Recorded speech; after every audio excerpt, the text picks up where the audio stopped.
Okay, everyone, welcome to this month's Tashkeel Talk.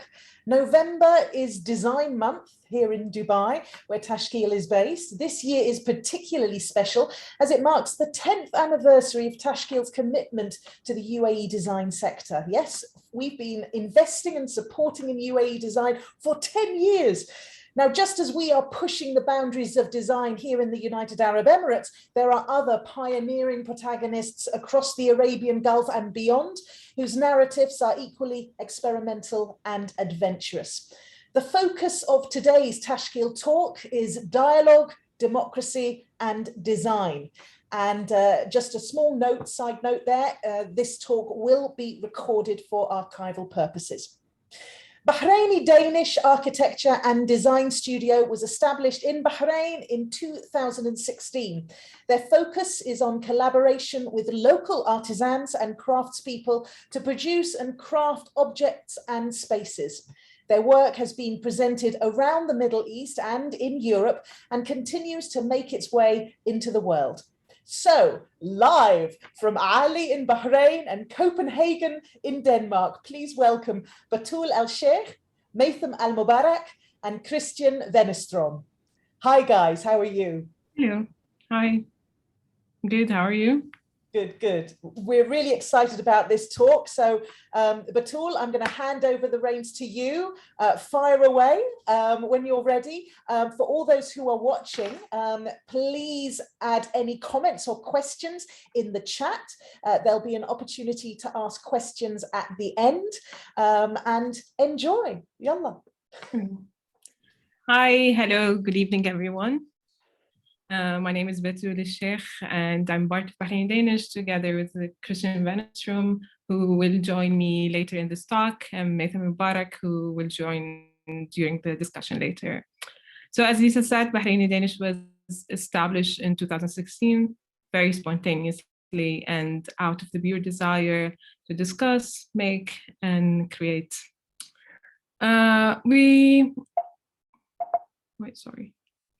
So we are always unsure of how to answer the question, what is exactly Bahraini Danish? And the three of us are architects by degree. We make furniture, sometimes installations, sometimes pottery, sometimes we write, sometimes we produce drawings. So there's not really one category that defines a practice. But we like to think of it as initiative-based, that can be open to any medium or platform that at least one of us finds interesting. So for the first couple of years of our practice, we were all living in Bahrain. So ideas were formed during long drives around the island, or even like over coffee, or during trips to factories or workshops. But soon after Christian moved back to Denmark, we kind of had to adjust to work digitally over WhatsApp messages, or like scheduled calls, or we scheduled trips. And during last year, COVID pandemic, we were kind of comfortable with working online, but we also have not seen each other for over 2 years now. In this talk, we will show 4 projects that we think can give a good idea of how we work as Bahraini Danish, as a collective, and how we go about projects. So we start with the Atlas tool. It was a commission that we got before Bahraini Danish existed. Fatma Sahlawi, our good friend who founded Atlas Bookstore in Doha, was looking for someone to design stools for a library bookstore pop-up for Atlas that was initially supposed to happen in Bahrain, but later happened in Dubai during Dubai Design Week.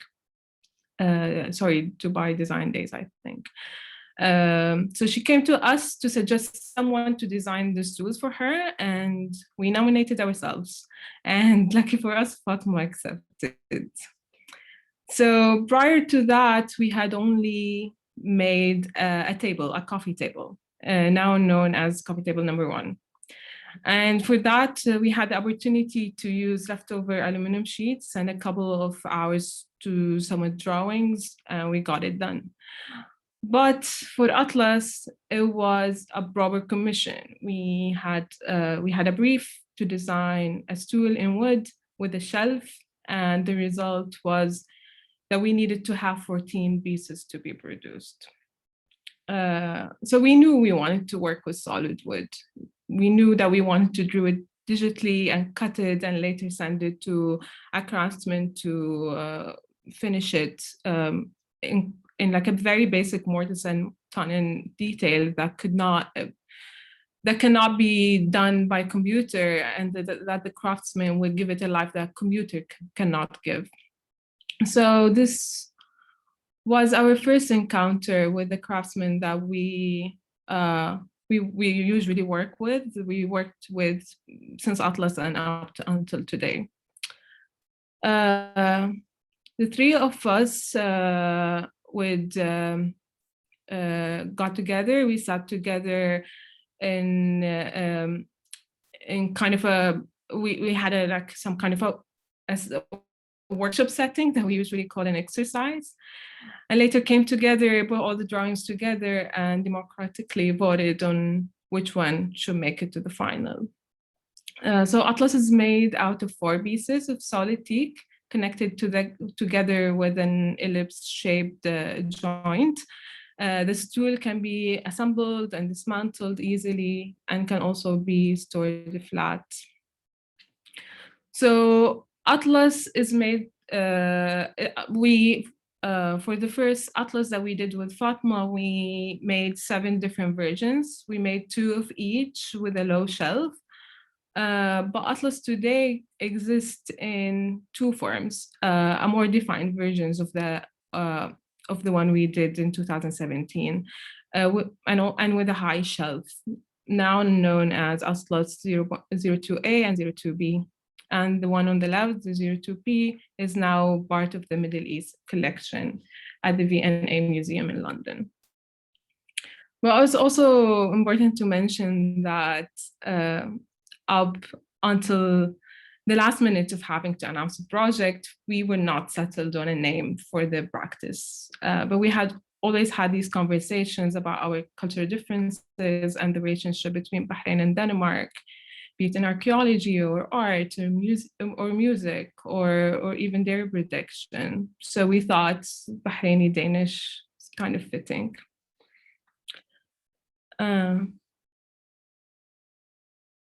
The next project I'd like to speak about is bench number 1. So big part of why we make furniture is because it's is the easiest thing to self-initiate. So after Atlas tools, we had flow of ideas and more kind of more knowledge of the industry. So we decided to make the bench following the same principle. So bench number 1 is also made of 4 pieces of teak wood, a top, 2 legs, and the beam. And around that time, our friend Ali, who's an architect, and Camille Zakaria, who is a photographer, we're testing an idea that would be kind of described as a portrait photography session. They called it Photos A'ali chair. And they asked us if we had a chair that they could borrow. We didn't have a chair, but we had the bench. And that bench stayed in Ali's car for years after. So Photos A'ali chair is a very basic idea, but quite brilliant. I mean, Maitham always say that it's the best art event that happens in Bahrain. So Ali and Camille would pick a place around Bahrain and invite an artist to create an artwork, and they would have the art as a background and for the bench, where people would be sitting for their portraits to be taken by Camille. And the idea is kind of to have an art opening, like a gallery opening out of the white cube space of an art gallery. And for us, Photos A'ali chair is also not only about the art or the photos, but also about the human interactions that are being built behind Camille on a picnic carpet in an open space that we would not usually go to. But I mean, it's also not about the bench. And that's why we like having bench number one part of photosided chair. A bench is always in the background of a person sitting on it. And in most pictures, you don't even see the bench. Someone needed a seating arrangement, and we happened to have a bench that we could provide. And randomly enough, this picture of a Bahraini dressed cowboy during a photosided chair event is what we use usually as Bahraini Danish portraits.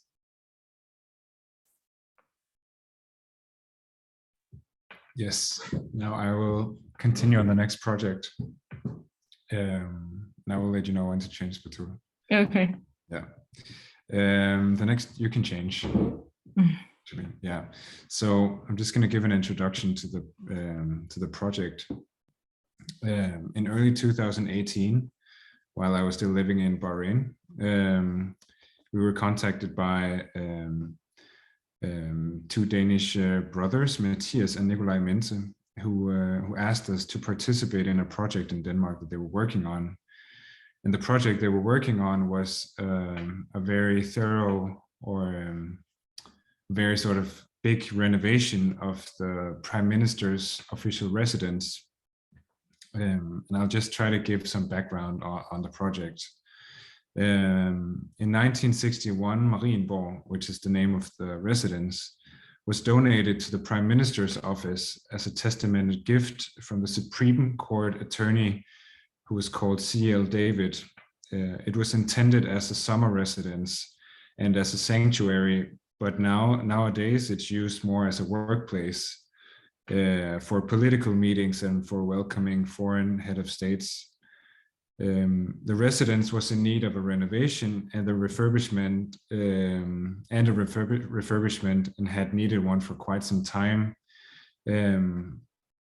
So to execute the renovation, some key players in Danish culture and business were engaged. The Danish Art Foundation appointed Mathias and Nikolaj to curate and lead the project, and the capital to actually execute the project was donated by A.P. Møller and his wife Chasten McKinney Møller Foundation. And to just give some context, A.P. Møller Maersk was the founder of Maersk, which is the largest shipping company in the world and a huge contributor to the Danish economy. So all that to say that this project was a very ambitious attempt at renovating this sort of historical place and important and also very contemporary, like it's a very relevant place in modern Danish history. It was an attempt to renovate and renew Marienborg, focusing on preserving the old house that has quite a history, while sort of situating it in a contemporary Danish culture and history setting. And you can change Batool. Or maybe, yeah. So this was our first project in Denmark, and then first we were asked to make setting or side tables for the billiard room, and you see it here on the left. And the room is located all the way at the top floor, sort of under the ceiling, and you can see on the sort of pitched roof here and the tilted, like the not straight walls. And you can argue that it's probably the most sort of private room in the main house. At the time, we all lived in Bahrain and could not come visit the place.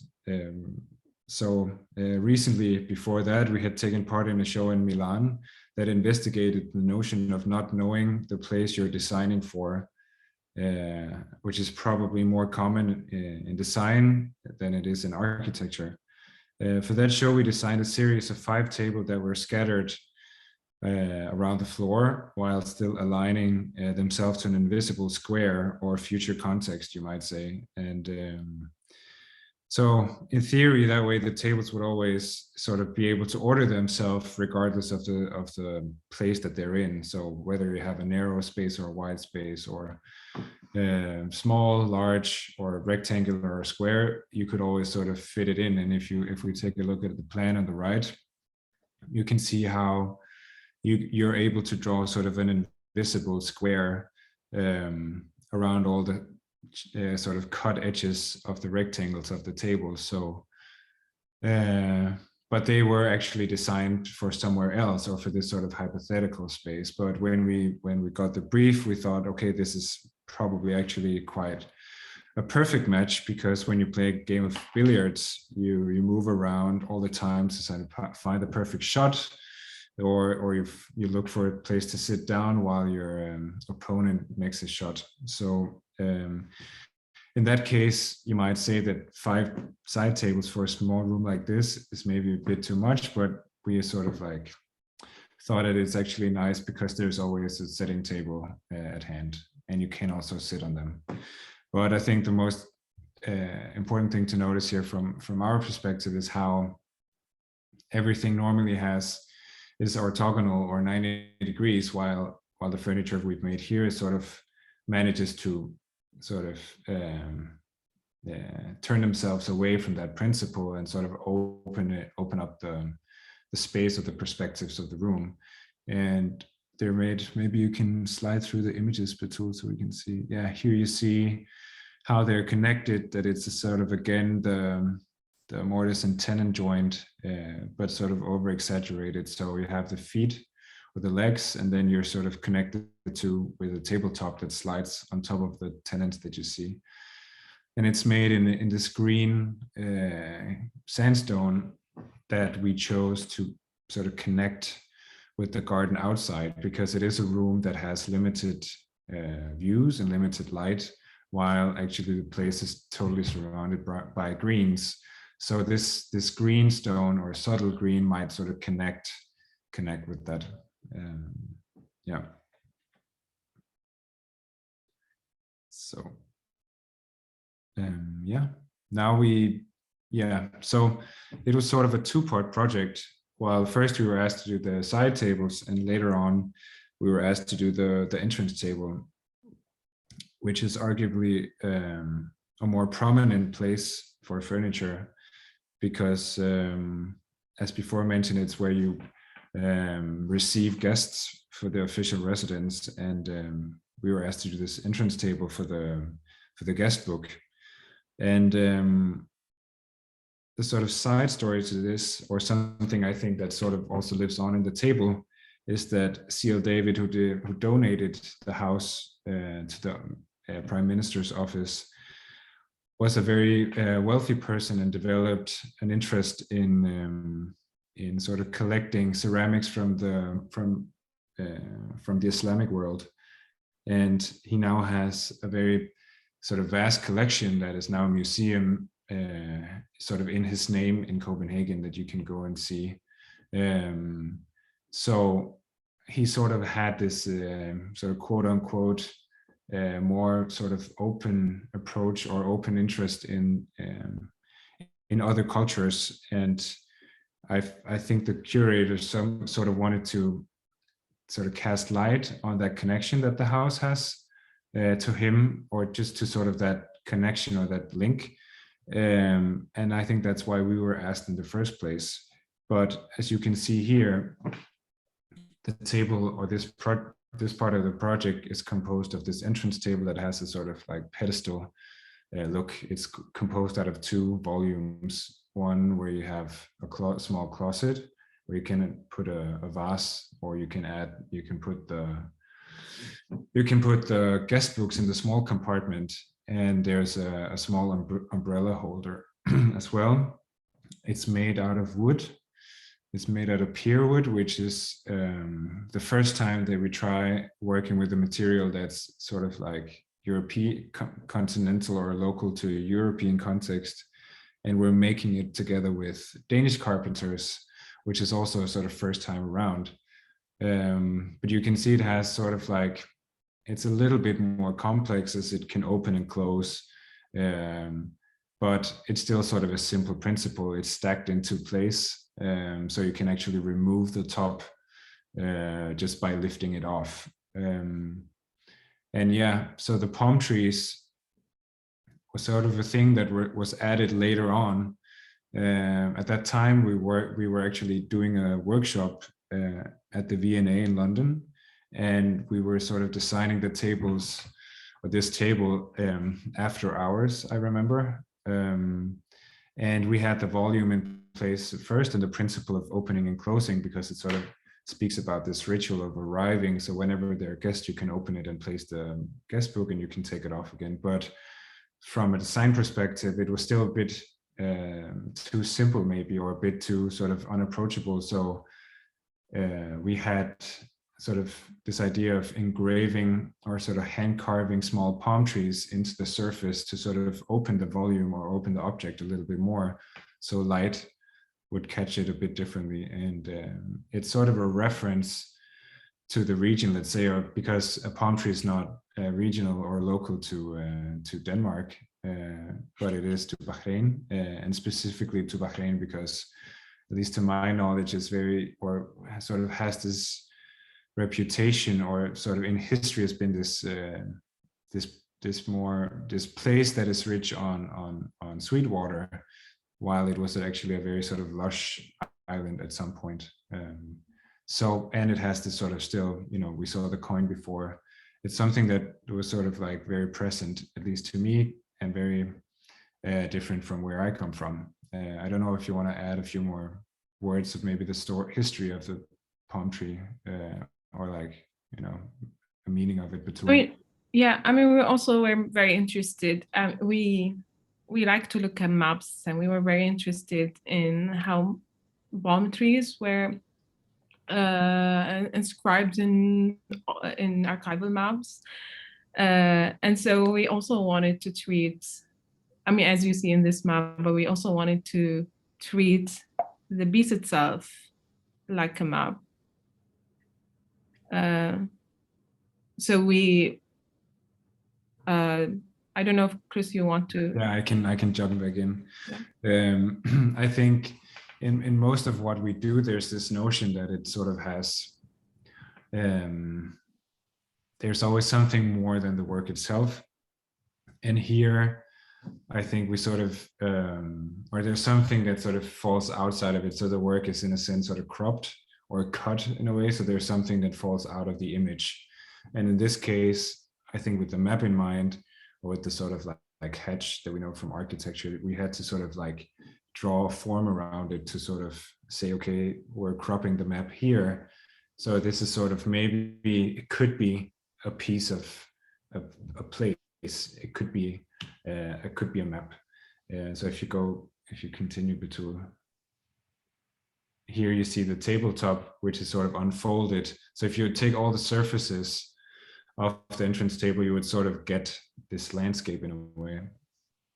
And if you can, yeah. So here, I think what is always probably so subtle that we're the only one who will ever notice. But if you see sort of the dashed line here, there's this idea that that the table, from a sort of detail perspective, is sort of cut.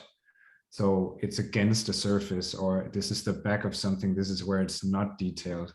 So you can see that all the corners around it, except from at the back where we sort of imagine it to be cut, while you'll also find that there's only palm trees at the front or at all other surfaces than the sort of like section side, because I think it's something that we've inherited from architecture, where you would, when you sort of make a section through something, it's sort of like sometimes presented in black. It's a sort of like a surface or plane that doesn't really exist, but it's sort of like, I don't know, only for presentation purposes or theoretical in a way. Yeah. I don't know if there's more. Yeah. So here you just see sort of close-ups from the workshop. You see the umbrella holder that has a small sort of like weather-resistant detail. You have the brass sort of lining where you have a wet umbrella that might lean against, and there's a small sort of brass tray at the bottom that picks up the water. But otherwise, the sort of detail principle is the same as the cabinet, and it's made from a sort of like fiber sheet inside that's veneered with the pear wood, and that's also a different thing from Bahrain, where we had a better chance of working with solid wood. I think like practices here are a little bit different.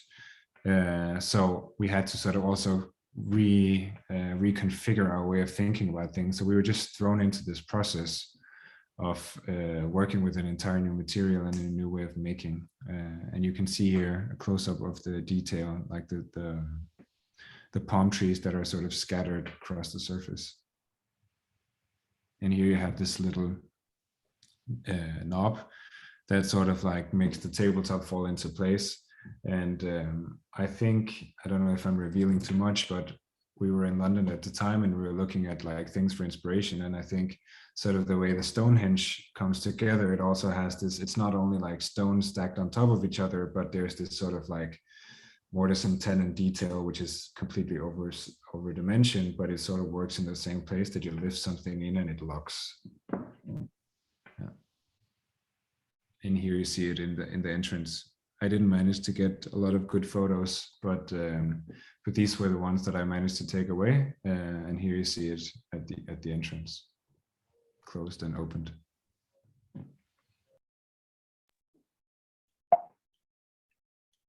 Okay, so we move back to Bahrain. So as Lisa said, we are in Bahrain, we're based in A'ali. And A'ali is a town in Bahrain that it's where Maitham was born and raised, and where we currently live, and where the three of us work either physically or virtually in Christian's. So A'ali and its pottery, crafts, and tradition, which also runs in Maitham's family for generations, and the burial mounds as well, have long been an interest of ours. These burial mounds that dates back to 3200 BC are the graves of the ruling dynasties of the Dilmun Empire. The archaeologist Jeffrey Bibby, in his book Looking for Dilmun, mentions that A'ali was the starting point for the Dilmun archaeology expeditions that came to the region in the 50s. So they knew that there are sites that can be discovered in the region, and their first point was A'ali. And these Danish archaeology excavations had continued in Bahrain, and in A'ali specifically up until today. So looking at archival images of the town and what were fields of mounds is now completely overtaken by the town itself and surrounded by houses and graveyards. And sometimes you'd see them turned into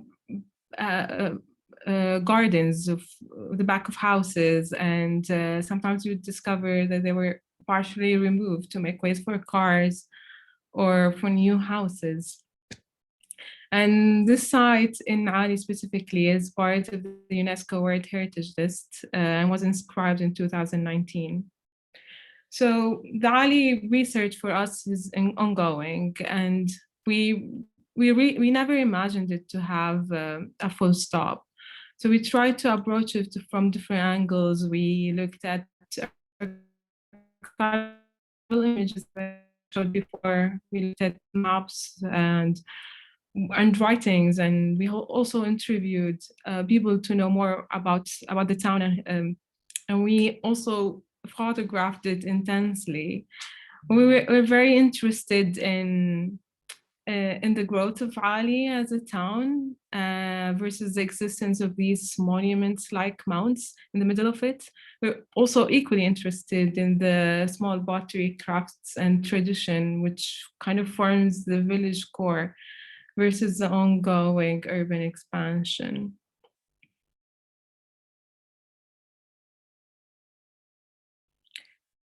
So in 2019, we were approached by Kvadrat, the Danish textile company, to work with them and work with their textile. At that point, we never worked with textile before, but from the very beginning, we really liked to work with it with the larger amounts, to not cut it, to just manipulate it, and see how a gravity kind of how we can work with it in relation to a space. So our work, Blue Velvet Colonnade, is a 6-meter wide and 4-meter tall, soft structure made entirely out of Kvadrat, the Gentle 2 textile in blue. And the work consists of 3 columns spread between 2 equally spaced distance and 2 shorter ends, which in a way creates a piece of a building by itself, like a sort of a soft colonnade. And the idea of the embroidery was in our minds before for a really long time, and this was a perfect opportunity to test it. The golden yarn embroidery that we used is a widely practiced craft in Bahrain for men and women clothes, and also made for to decorate traditional occasion wear and decorative tapestries, and also for furniture pieces or religious and ritual expressions. So it was a really good opportunity to test it out. And the textile itself is very stretchable and very thick, and normally not very suitable for embroidery. We approached many people, and a lot of them kind of advised against it, not to embroider it.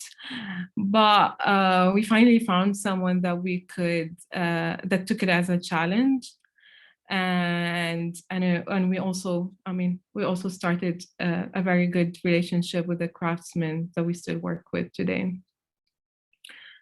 And between the folds of the piece, there is a sort of a map of A'ali created by symbols and text. It's a map of different realities of this prehistorical town and the living pottery crafts. And by having this netted textile embroidered, it kind of left us with a very unknown result. Not just for the embroidery pieces, but also for the way that it's going to be hung and shown in the space. These 2 images here are from the exhibition in the Kvadrat showroom in Denmark, and next week actually it will be shown in Dubai Design Week. So I invite everyone to go and see it. So it was to end this talk. We think that our work with the Kvadrat, the Danish textile company, and taking this opportunity to show A'ali was kind of a starting point to study A'ali once again in a Bahraini Danish collaboration, but this time in a post-colonial era. It's kind of a sort of a reverse transaction, as Chris described it. Thank you, everyone. Thank you very much. We've still got plenty of time for questions if you want to pop them on the chat, everyone. But allow me to kick off. I've always got questions to ask. Right at the beginning of your presentation, you talked about ways of working. It's incredible that the 3 of you, created Bahraini Danish in Bahrain, and then you are now working cross continents a lot of the time, I guess. So how has the way you work changed now that you are geographically divided? Do you still workshop ideas towards a final iteration and then proceed forward with production, or how does it work? Tell us the ins and outs. I could speak a little bit about this. Actually, I could speak a lot about this if we only had time, right? And like if I had clear ideas, it's mostly going to be mumbling, but maybe something will come out. I said at the beginning, we were at the same place, but somehow still culturally biased to where we come from, to our ways of imagining how something is going to be produced, how easy or difficult something is. And a lot of times we had to really explain what we meant and sketch it out and do bit of testing before everyone was on board to know what the other person has meant.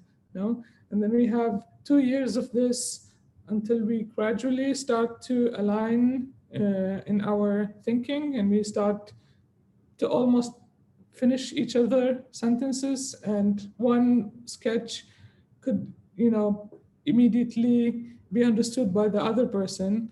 At this moment, Chris moves back to Denmark, and we have this really good language for describing what we mean, but now he's not here anymore. So we have to use the other tools like WhatsApp, which would mean that we are now available 24 hours, or like, possibly available 24 hours, and that we could see something, maybe not reply to it, but start thinking about it. And then by the time we are talking on Skype, we had already have the exact same thought about the one thing. It's very difficult to keep motivated, especially if we're working on the same project. Like for the time being, we've been working on a solo exhibition in Copenhagen, and we're producing some of the things here, most of the things in Denmark, but we're also discussing the ideas. And when it's too many things and we're not around each other, it becomes a bit more difficult. Lucky for us, we had been training for this. So when COVID came, yes, we had a lot less commissions, but we were ready for it. We only miss each other. That's fantastic. It's wonderful that you've all clicked, and that connection you have has carried you forward through COVID and across continents. Talk us a little bit about the ratio between research and your commercial commitments, because certainly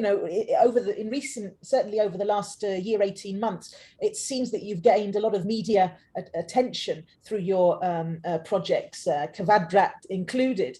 So how do you split your working time between research that fuels you, I'm sure, and the commercial orders that come in for you? Yeah, this I think I can continue talking about or continue answering the last question, because of course we come from different places, but Batool and I are much closer, yet we each have our own way of working, of thinking about something, the ability to communicate, and doesn't mean that we all have the same interest at all times. We like a lot projects that no one had asked for, which means that we have the complete freedom. We can wander around, and something could start as a chair, ends up as a lamp, and it wouldn't matter.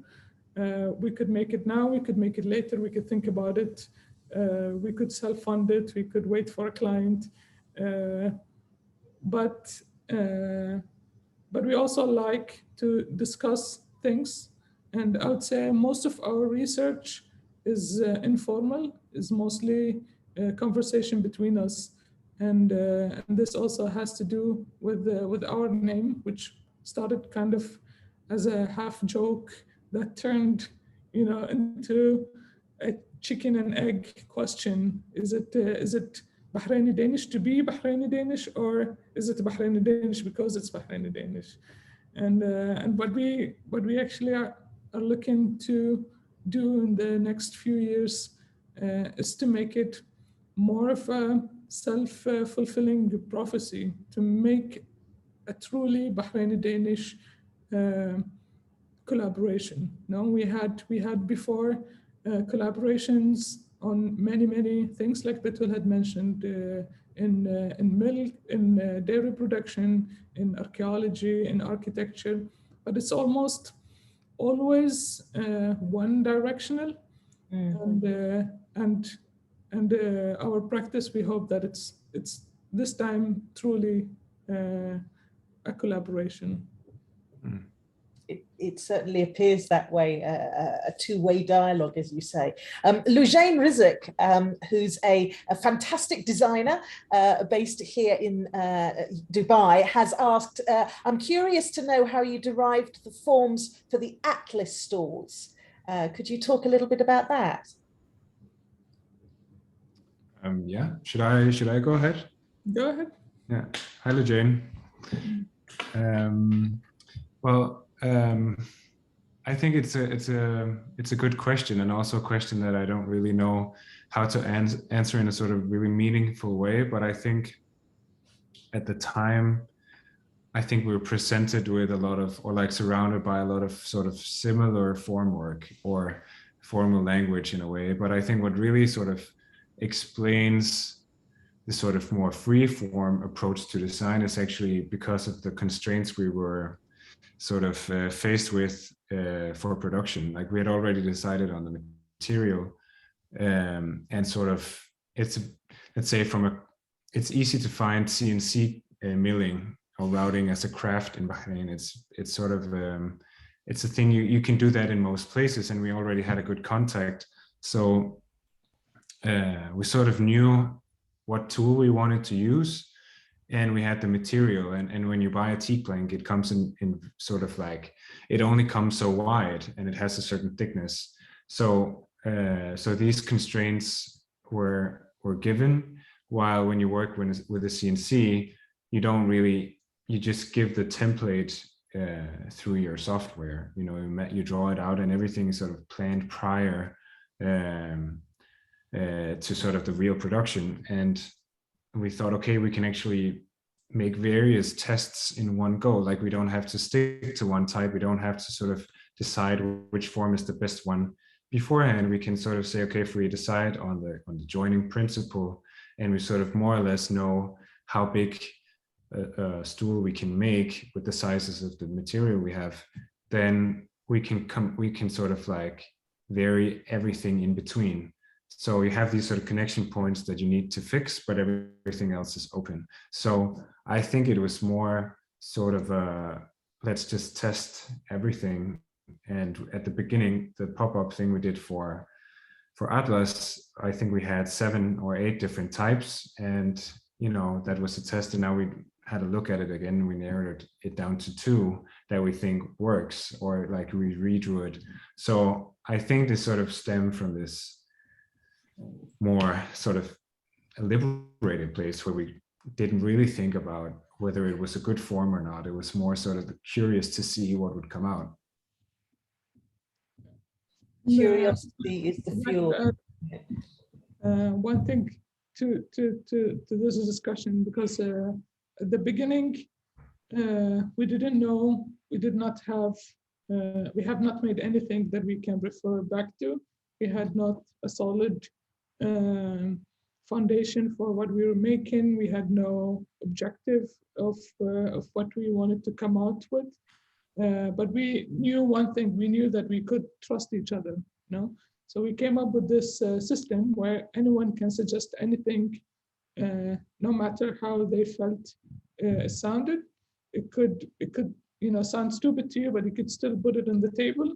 And it was the responsibility of the other two to either say yes, no, or maybe, you know? And we call it the veto system, where if someone doesn't like it, we don't do it. And this gave us enormous amount of freedom, because now suddenly we can draw anything. And if the other two did not want it to be made, they could just say so, no? And you're not, and we hear this a lot from friends who work by themselves or have a practice by themselves, that they always have this let's call it doubt, or like fear of going at it, you know? And with the system, just go with it. And if it's stupid, someone would say it. I love that. I really love that. Me too. Anything else to add? I take full advantage of it. You have no idea how many bad ideas I have that I could share with someone and they could kill it right away, and they do all the time. But that's so important.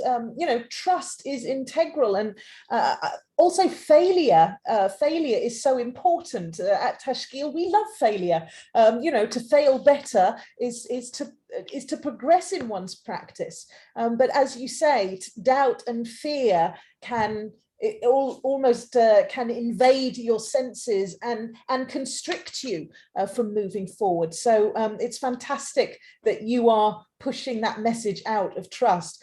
And talking about trust, I want to focus on your relationships and building relationships with the craftspeople you work with. Particularly, we're interested in the Bahrain perspective. Because here at Tashkeel, one of the programs we run is looking at how we can integrate Emirati craft with contemporary design through the Tanween program. And we have worked with many different craftspeople over the years and continue to do so. What do you say to people listening?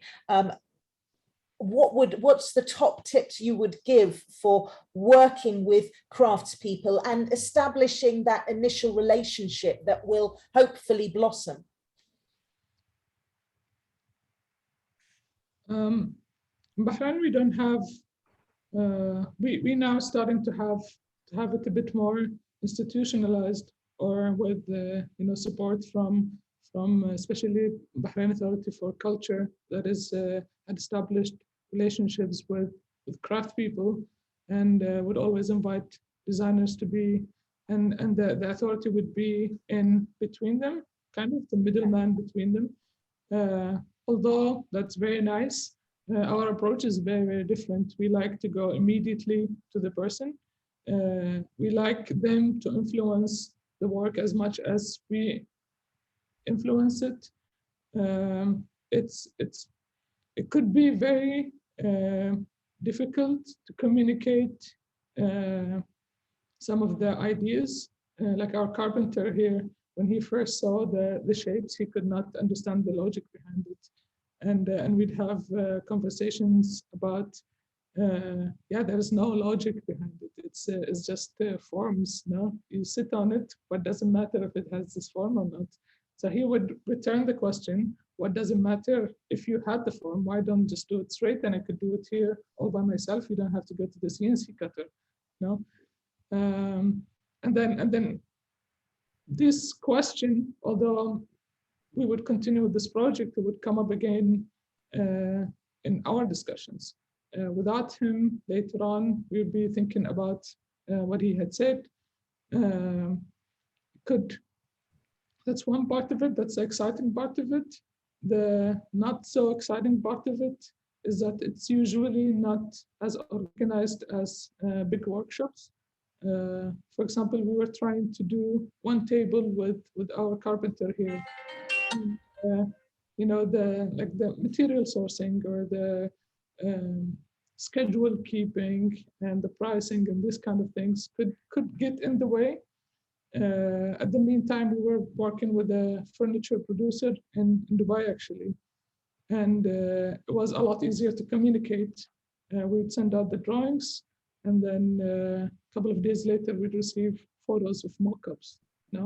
Although it's very efficient, it's very nice to do it, we would not do the first mock-up with the big workshop, because there's no, let's say, give and take, there's no discussion around it anymore. It's just a matter of production. If we do something that doesn't make sense, they would not warn us for it as long as it could be made.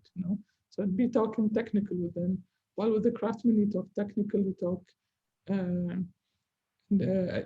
talk ideas, and you also build that relationship. It's always really nice to go have a cup of tea with someone who would most definitely not only talk about carpentry. He would tell you about his family and about the times that he was doing this and that. And then, this kind of research, this is where it comes from.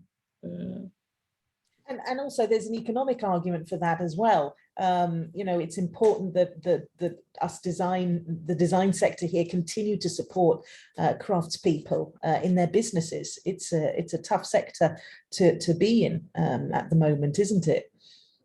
I also remember the carpenter that we work with once said that he looked forward to receive work from us because it's challenging. It's not the usual things that he make.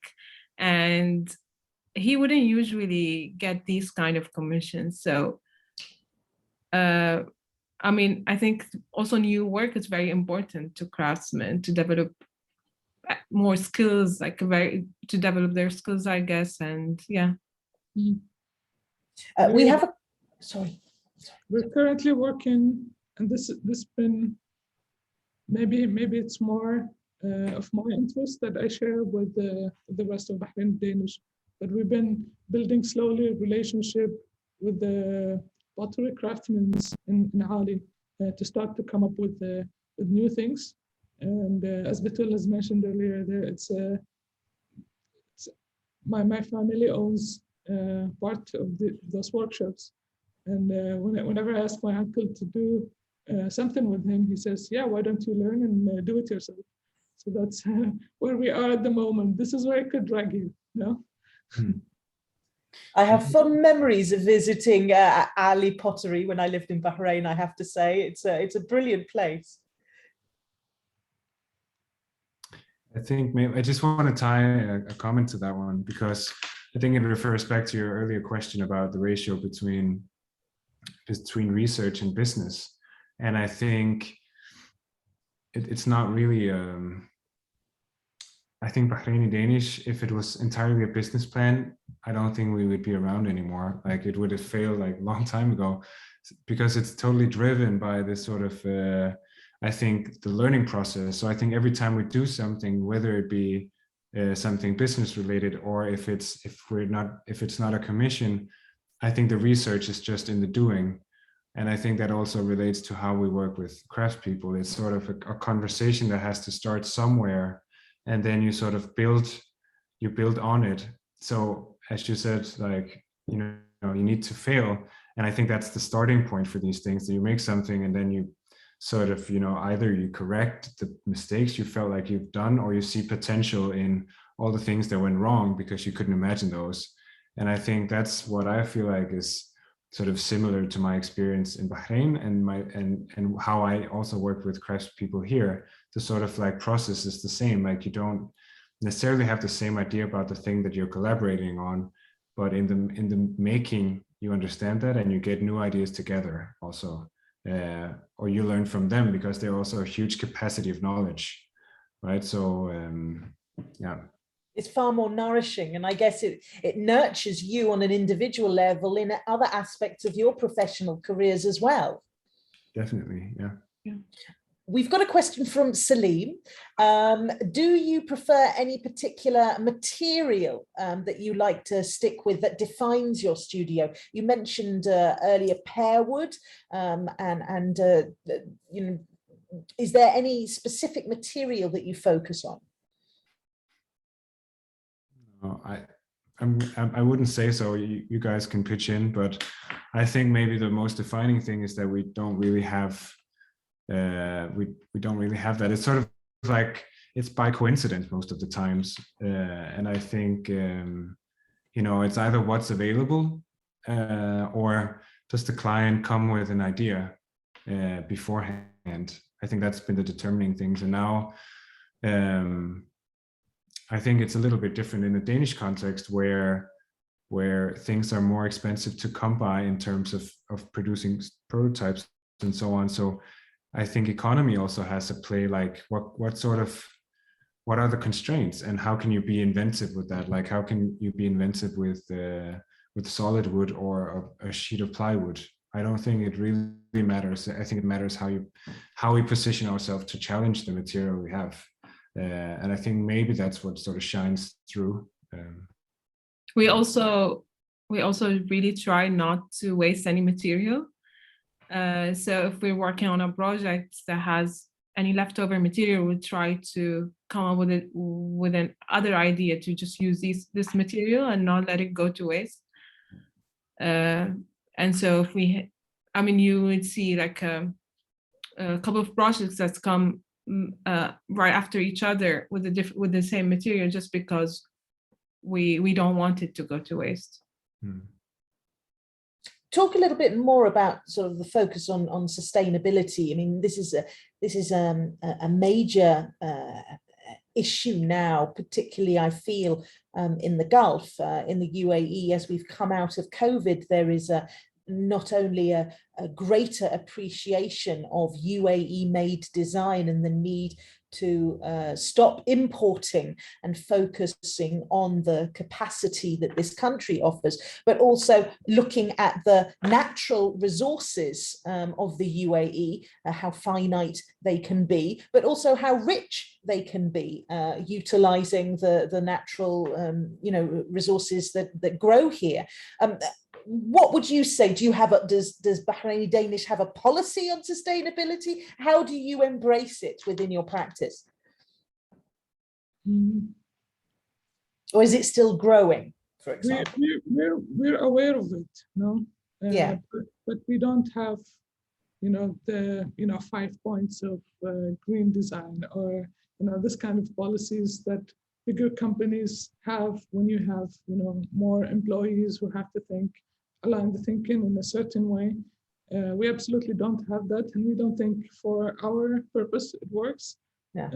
But we're always aware of it. If something comes up and we could reuse, reduce, we do that. And in general,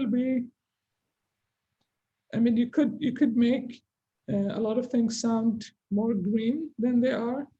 But our approach is usually to make things that last.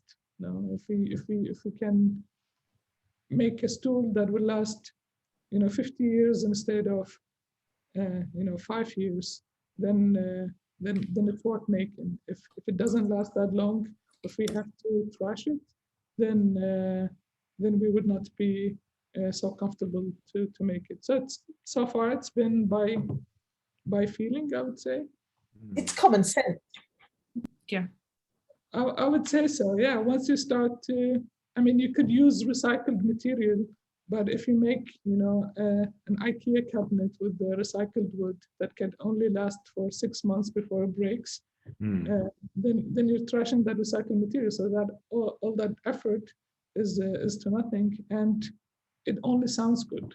It's not something that actually is made with a good intention. Yeah, I think it's also a fair point to say that so far we've only made things in a smaller quantity. So we make 3 stools and you buy a large plank of teak wood, or we make an aluminum table and you go to the shop and you pull down 1 sheet from a pile that's like really thick and you have aluminum all over.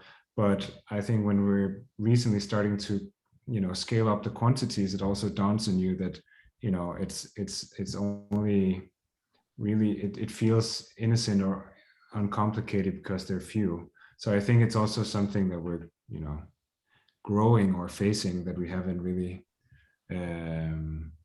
thought, we haven't sort of formulated any guidelines about it for ourselves yet, because I don't think that was it's not the biggest, we weren't faced with it, I would say. Yeah, but one thing that we've been thinking about now, because we are based in two locations, that we make the same design in both locations. So for example, the Atlas tool, because it was first produced in Bahrain, and we have kind of a set idea of how to produce it, and now Christian is also working on the same production in Denmark. So it's more available to kind of European market. Yeah, and also although we have to start the process again, like Batool has said, it reduces the transportation, and to make an atlas tool in Bahrain and ship it to Denmark is still cheaper than to make it in Denmark, but then you have to fly it, no? And we know what all these cargo flights do to the environment. Yeah. So it's these little things that we're always aware of. I would say it's our mission to introduce, like a whole new way to look at things, but we're aware of it. I guess it leads to the next question. What's the future for Bahraini Danish? Where do you want to go? Do you want to keep it small, continue working on meaningful projects, keeping your collaboration focused and tight, or do you have greater ambitions in terms of the capitalistic market that we exist in?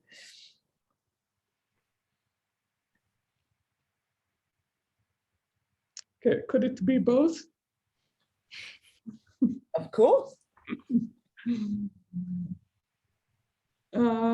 We talk about it, and there is still not a very clear answer. It's kind of like our projects where like we see how it goes and we take it from there. We're starting to notice that by just keeping our focus on our interest, it brings us opportunities that if we had chased, we would not have gotten necessarily. Some of them that we would have not even been interested in the first place. So this is always nice to do, and of course, I mean, we want to keep doing it, and to keep doing it, you have to make it, financially sustainable. As far as making a ton of money from it would be nice, but we don't really look at it that way. Plus we're also close to sort of, we're approaching the end of a chapter and maybe the beginning of a new one, because in December we're opening a show in Copenhagen, which is our first solo show with our gallery here, and I think it maybe doesn't conclude, but rather sort of starts, like it's new designs and new things, but it's still sort of something that we've been working on for a very long time, and I think it's also something that we need a little bit time to process what that means, because it is a design show here with designers with the majority of designers who comes from outside of Europe, and we're talking about this sort of transaction or one directional thing. But I actually think that it's very exciting for us to show something here and see how it's going to be received, because a lot of it has been early works that we did in Bahrain together, but now it's sort of the first fruits of working with so much distance in between us, and see how that's going to unfold. So I think we'll know soon, but yeah, we're curious to see what comes next. So it's a very interesting time for you guys, I guess. But I really respect, and I'm in awe of that dynamic relationship you have between the three of you, that you take succor from the process, you revel in the process and the meaning of collaboration. You remain true to yourself, and it's the trust that binds you. And that is your reputation. That is what people come to you and commission you for, and to lose that it will be at your peril. So I wish you the very best of luck. Thank you. Maintaining your integrity, I guess. My final question, and I guess if we don't have any more questions from our audience, I guess this will be the final one, is what's the future for Gulf design. You know, the two of you are in Bahrain. We are over here in Dubai. And I think, as I said earlier, after COVID, certainly at Dubai Design Week last year, we saw it was almost as if the light switch went on in the Dubai Design Week's audience head that, oh, wow, there is UAE made design. There is a design developing here that is grassroots, that is inspired from here, that is designed here, that is made here. And I feel that there's a ripple effect across our neighboring countries. Do you feel that there's something exciting coming in terms of market realization of what we have here in this region, or not?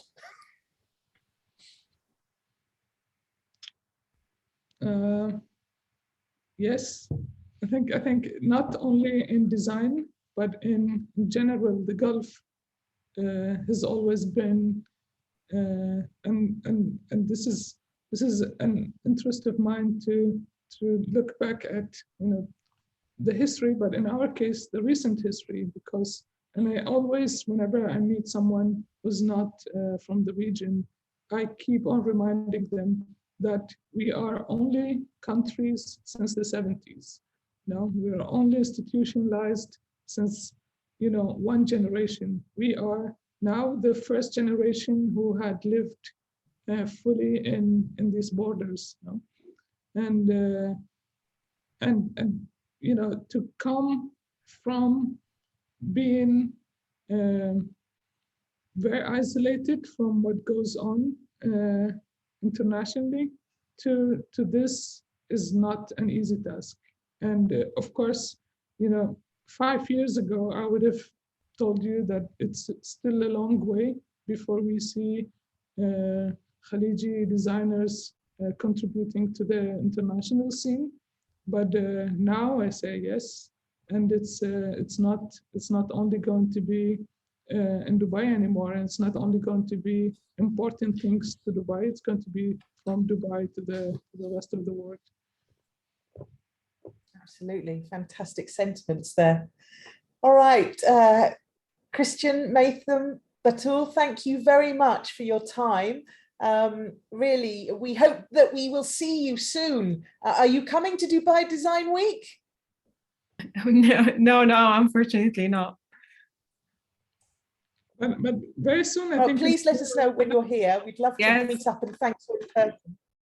Yes, definitely. Yes, we'd love to visit. This is the third thing that is ongoing in Dubai. The other things we cannot yet speak about, but soon we'll be there. Fantastic. Watch this space. All right. Thank you very much, Bahraini Danish.